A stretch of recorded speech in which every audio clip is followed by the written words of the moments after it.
stop.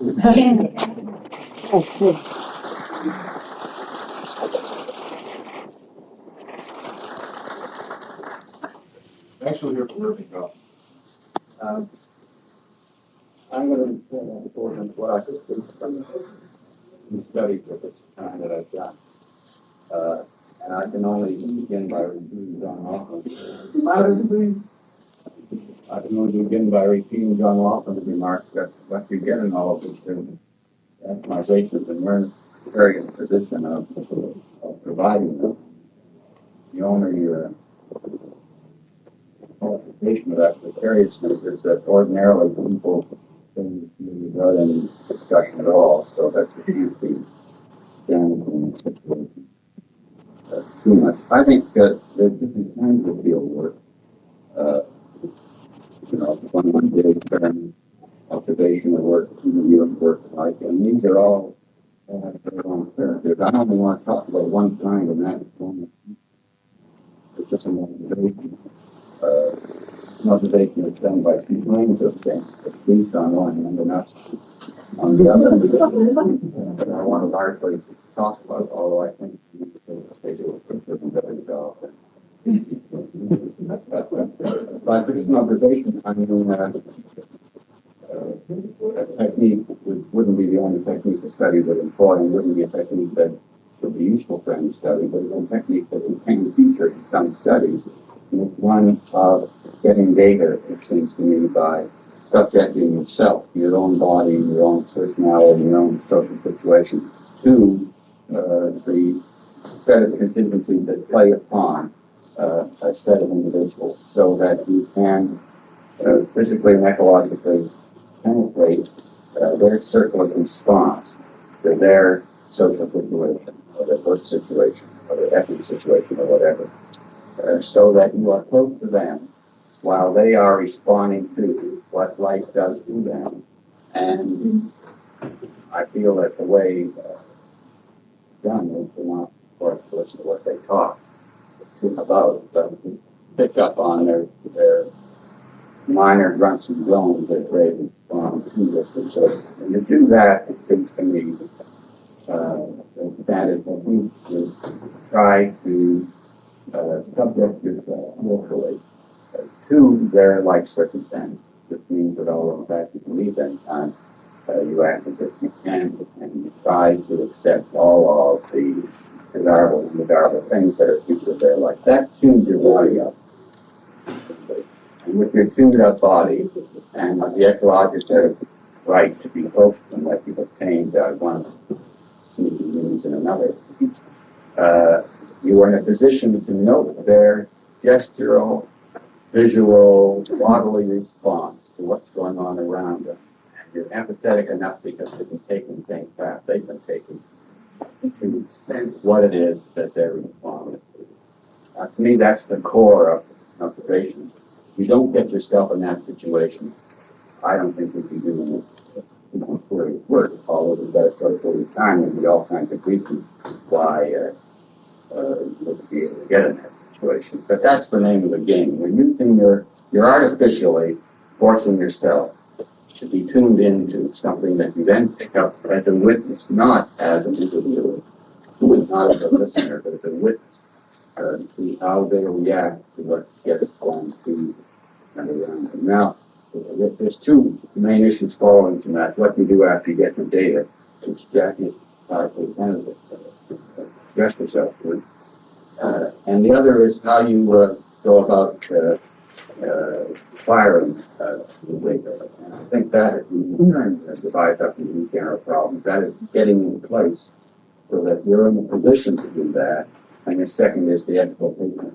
There's a minor phase of getting out your head with people. But that later on, if you want it, there's a problem with the field off. You get to bend, you get out. You've got to get through yourself 6 months. So to become speaking about more or write about the people. Talking people get big head of steam that we're various ways. Has been later, but no. I want to talk very briefly, few minutes each, on those two major phases, as I see it, that is getting into place And that explains like once you get into it. There are sort of rules in the trade about getting into place. You do a survey, you mess up some field situations that I'm not going to use to find out a little bit of advice, and then you want to develop some rationale for why you should be there. You have to anticipate being questioned by the people who do studies, so you engage in providing a story that will hold up should the facts be brought to their attention. So you engage in what are sometimes called public practices. And in the early years of this business, we found upon total participation, that is, total passing with it, people had very fancy notions about what it was like to be discredited. I don't need moral issues. I'm even concerned about the fact that they would discover that being really good. I think it's, at least in my experience, it's proven to be a fact that that's too much exaggerated, and that you can act as though you're somebody you're not and get away with it for a year or two.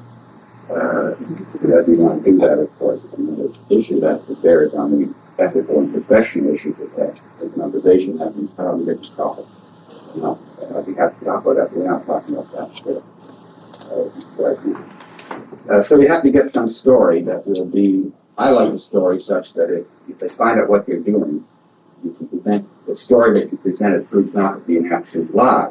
But if they don't find out what you're doing, the story you presented doesn't get in your way. But people get the room.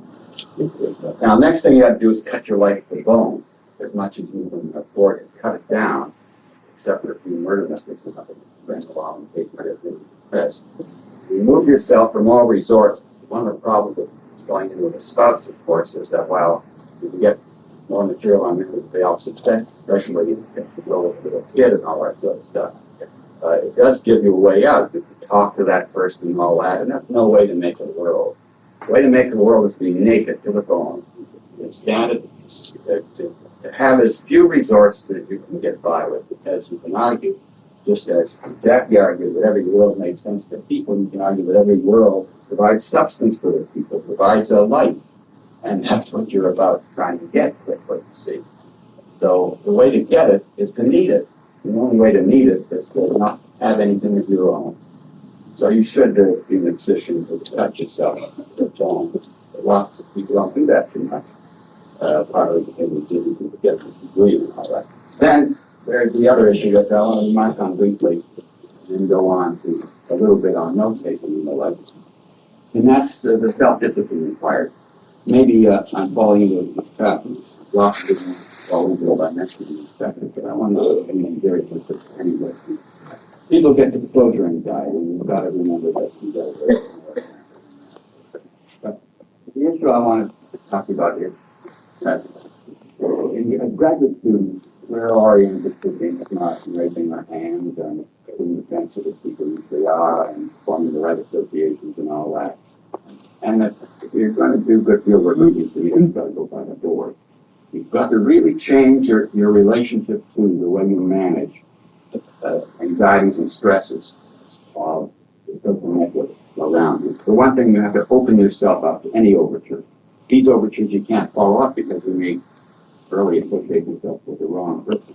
You see, you've got to be disciplined enough for people to find out what the various classes of individuals are involved in place. You've got to then decide which class you're going to study. Once you do that, you've got to find out the activities within the class, and then decide which activities you're going to accept as your own. So you shouldn't, get too printed. But you have to open yourself up to where you're not in ordinary life. You have to open yourself up to being a club. You have to stop making points to show how smart ass you are, and all that, and that's extremely difficult, especially with you. Everything in life is sticking up with you. Then you have to be willing to be more fast, and these little groups, the world consists of becoming very good at doing some stupid little thing like running a boat or dealing or something like that. They're going to be an answer to that sort of thing. And that's one reason you have to be young to be a little bit harder to be in this. And you have to engage in a strategy with respect to costume. People don't like to cut their hair, for example. So they retain something of their own self. On the other hand, some people try to mimic the accent of the people that who don't like to have their absence used. So you have to do a mix of changing costumes, which the natives will accept as a reasonable thing.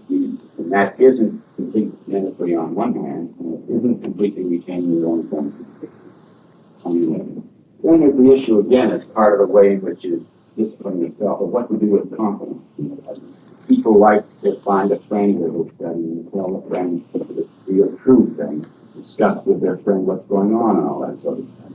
Unless that friend is in a structured position of not being able to retell the story, some are ways in which you can find such a friend, then I don't think it's up to anybody to have to know it. Now, there are also tests that you can run on whether you really penetrated the society that you're supposed to be studying.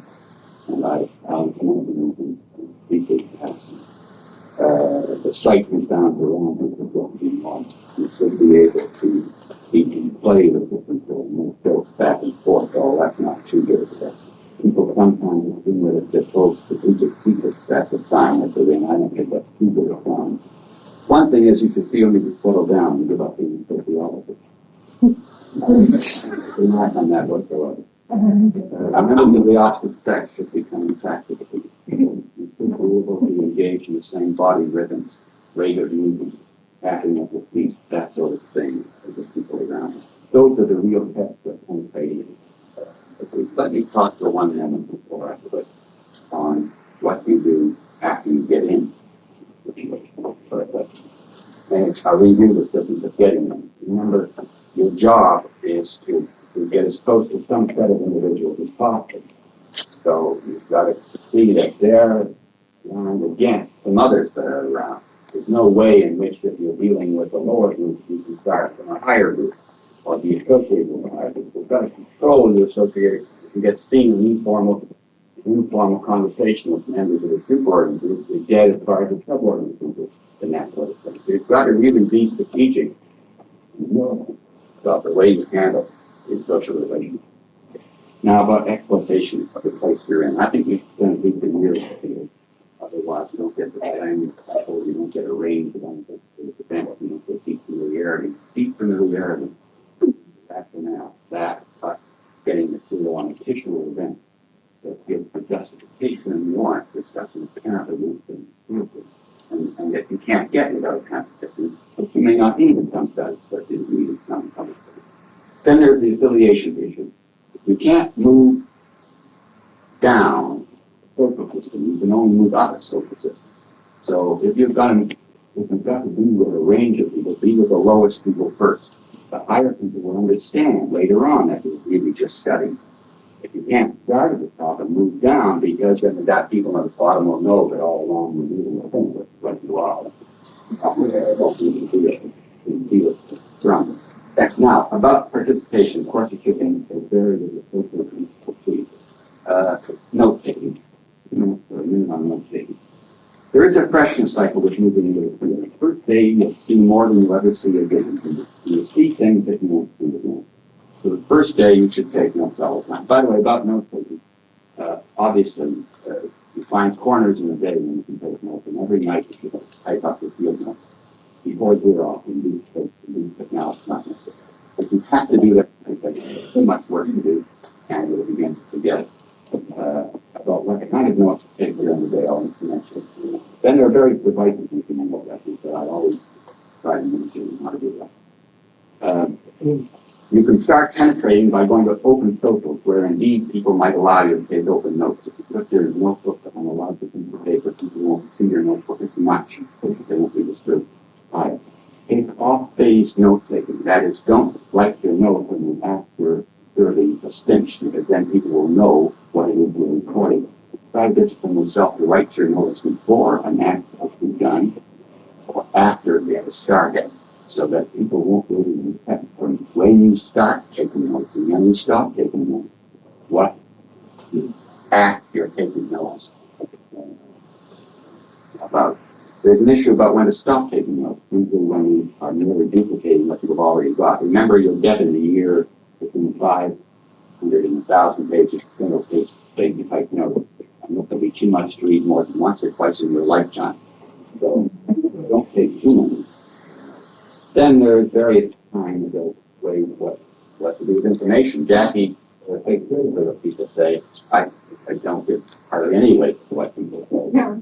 I would triangulate what they're saying that we don't. But that's another communication. There's the issue of seeking multi-person situations. Two-person situations are no good because people can lie to you while they're with you. If there's three people there, then they have to maintain their ties across those two other persons other than yourself, and there's a limit to how they can do that. So that if you're in a multi-person situation, you've got a better chance of doing things the way they ordinarily are. Now, a point that I think is very important is this. We tend, because of our peculiar training, to try to write defensible statements, which is language written in Hemingway type, all of whom wasn't that. Hemingway type prose, defensible prose. That's the worst possible thing to do. Write as roughly as you can, as loosely as you can, as long as you put yourself into it, but not too much degree. So you say, I felt that. Because as bad and as loose as that lush,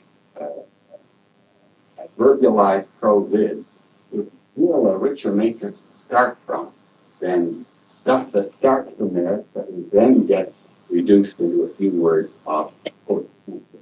I'm now not talking for unscientific things or anything like that. I'm pretending to be scientific in this area.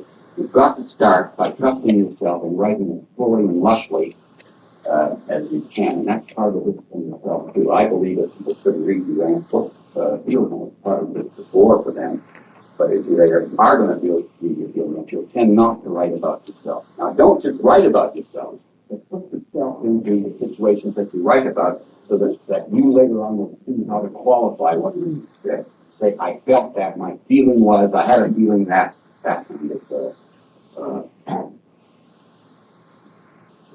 of things. This is part of the self-discipline. Now, these are the comments on note taking.